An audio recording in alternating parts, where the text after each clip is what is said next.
In this tutorial, we are looking at the FFPC Best Ball Roster Construction Explorer.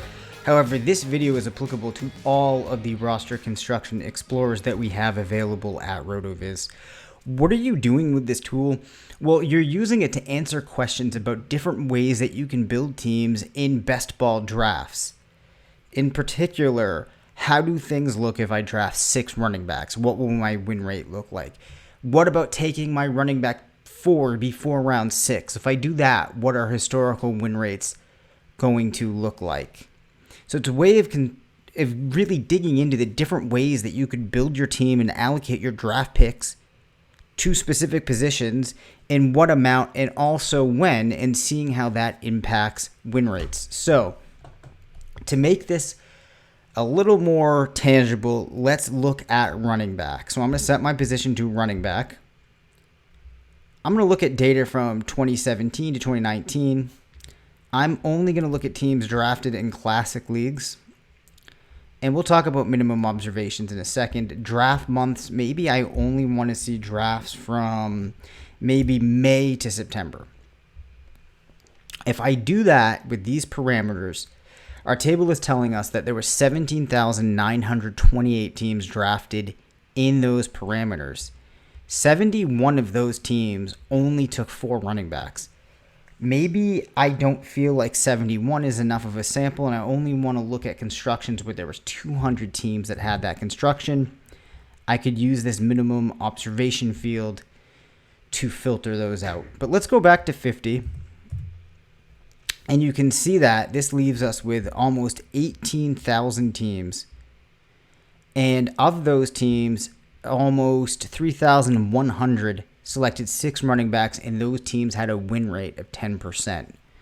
So, not controlling for other factors, just controlling for number of running backs, you had the highest win rate with 6 running backs. That's what this table is telling you here. An average score of 2,601. Top 6 percentage, which in best ball leagues with 12 teams is finishing the top 50%. You can see that teams with 6 and 7 running backs performed equally. But maybe we want to take this a step further and we want to say, okay, if we're going to draft 6 running backs, when should we be taking our RB4?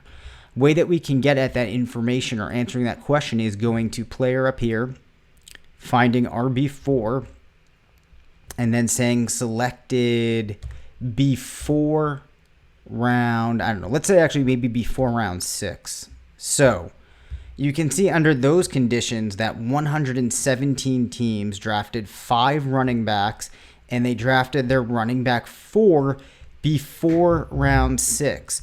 Those teams had a win rate of 9.4%, but you could see that these 455 teams that drafted their RB6 had a win rate of 14.9%, and that would actually speak to a very running back heavy approach. However, what you're going to find is there's a lot of different constructions that you can build, and you just might find some that are more impressive than that when you play around with this tool.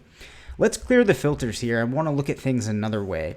Let's leave my focus position on running back, but let's say maybe we're concerned about how many quarterbacks we're going to have and how many wide receivers we're going to have. So let's see about teams that drafted 2 quarterbacks and they also took maybe less than, I don't know, 6 wide receivers. That doesn't give us enough of a field because there's not many teams that took those conditions.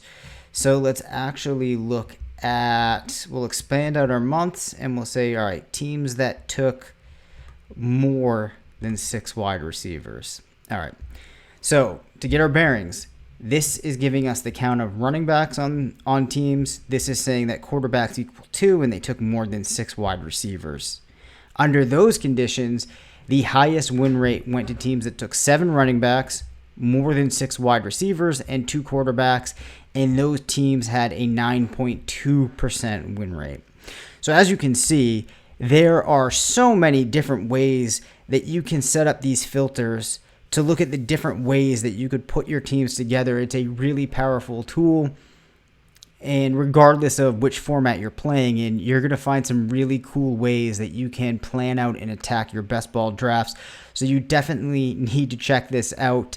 I cannot tell you how useful this really becomes in building out a portfolio of teams. So definitely play around with this, and good luck in your drafts this season.